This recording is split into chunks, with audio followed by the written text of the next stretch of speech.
এবারে স্থানীয় সরকার নির্বাচনে থাকবে না দলীয় প্রতীক, তাই সম্পূর্ণ নির্দলীয়ভাবে প্রতিদ্বন্দ্বিতা করতে হবে প্রার্থীদের। সেক্ষেত্রে নিষিদ্ধ সংগঠন আওয়ামী লীগের প্রার্থীরাও নির্বাচনে অংশ নিতে পারবেন বলে মনে করছেন বদিউল আলম মজুমদার। আইন অনুযায়ী যে যদি কোনো দলীয় প্রতীক না থাকে এবং কারো বিরুদ্ধে যদি মামলা থাকে এবং কারো বিরুদ্ধে যদি এই যে কোনো রকম বিধিনিষেধ না থাকে, তাদের তো নির্বাচন করার ব্যাপারে বাধা থাকার কথা নয়। দলীয় প্রভাবমুক্ত স্থানীয় নির্বাচন উপহার দিতে চায় নির্বাচন কমিশন। কথা জানিয়েছেন নির্বাচন কমিশনার আব্দুর রহমান মাসুদ। জানান, স্থানীয় নির্বাচনের প্রস্তুতি শেষ করতে সময় লাগবে মাত্র 1 থেকে 1.5 মাস।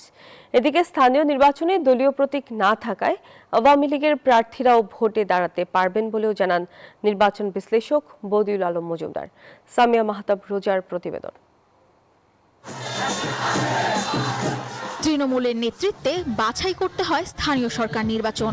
এই বিশাল কর্মযজ্ঞ শুরুর আগে রয়েছে বিশাল প্রস্তুতি। এর মধ্যে স্থানীয় সরকার মন্ত্রী ও প্রতিমন্ত্রী আভাস দিয়েছেন স্থানীয় নির্বাচন শুরু হবে অক্টোবরে। রাষ্ট্র পরিচালনার দায়িত্বে এসেছেন। স্থানীয় ভোট উৎসবের মধ্য দিয়ে প্রায় 4,500 ইউনিয়ন পরিষদ, পৌরসভা, জেলা, উপজেলা পরিষদের জনপ্রতিনিধি নির্বাচন করবে সাধারণ মানুষ। কিন্তু স্থানীয় নির্বাচনের এই মহাযজ্ঞের জন্য কতটা প্রস্তুত নির্বাচন কমিশন?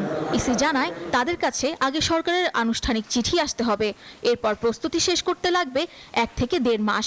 এখন আমাদের ফরমাল কোনো আলাপ হয় নাই, সরকারের সাথে কোনো আলোচনা হয় নাই বা কোনো চিঠিও আমরা সরকার থেকে পাই নাই। তবে আমরা আমাদের মতো করে প্রস্তুতি গ্রহণ করতেছি। এবারে স্থানীয় সরকার নির্বাচনে থাকবে না দলীয় প্রতীক, তাই সম্পূর্ণ নির্দলীয়ভাবে প্রতিদ্বন্দ্বিতা করতে হবে প্রার্থীদের। সেক্ষেত্রে নিষিদ্ধ সংগঠন আওয়ামী লীগের প্রার্থীরাও নির্বাচনে অংশ নিতে পারবেন বলে মনে করছেন বদিউল আলম মজুমদার।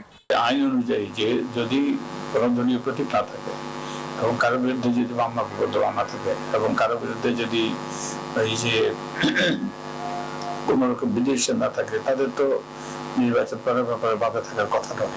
ইসি জানায়, দলীয় প্রভাবমুক্ত নির্বাচন উপহার দিতে চায় নির্বাচন কমিশন, তাই নিরাপত্তার বিশেষ ছক কষছে ইসি।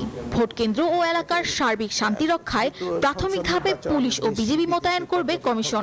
পরবর্তী ধাপে প্রয়োজনে সেনাবাহিনী মোতায়েনের কথাও ভাবছে তারা।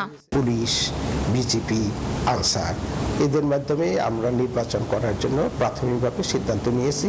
পরবর্তী ধাপে যখন নির্বাচন করব, সেখানে আমরা বিষয়টি সেনাবাহিনীর সহায়তা নিব কিনা বা আইন শৃঙ্খলা পরিস্থিতি উন্নয়নের জন্য আরও কি করা যায় সেই পদক্ষেপগুলো আমরা গ্রহণ করব। স্থানীয় সরকারটা অত্যন্ত গুরুত্বপূর্ণ। স্থানীয় সরকার গণতন্ত্রের ভিত তৈরি করে। তো ভিতটা যদি দুর্বল হয়, তাহলে গণতান্ত্রিক ব্যবস্থাটাও দুর্বল হয়। একমাত্র স্মার্ট সিটি বসুন্ধরা, আধুনিকতায় এক ধাপ এগিয়ে। বিশ্লেষকরা বলছেন, নির্বাচনের সময় প্রযুক্তির অপব্যবহার রুখতে সতর্ক থাকতে হবে সরকার ও নির্বাচন কমিশনকে। আসন্ন অক্টোবরেই শুরু হতে পারে বহুল প্রতীক্ষিত স্থানীয় সরকার নির্বাচন। তবে এবারের মূল চমক, নির্বাচন হবে দলীয় প্রতীক ছাড়াই। এই প্রতীকহীন নির্বাচন একদিকে যেমন দলগুলোর জনপ্রিয়তার পরীক্ষা নেবে, অন্যদিকে ভোটের মাঠ ও নির্বাচনী সমীকরণ সামলানোর ইস্যু বড় চ্যালেঞ্জের মুখে ফেলতে পারে সরকারকে। সামিয়া মাহতাব রোজা, নিউজ 24, ঢাকা।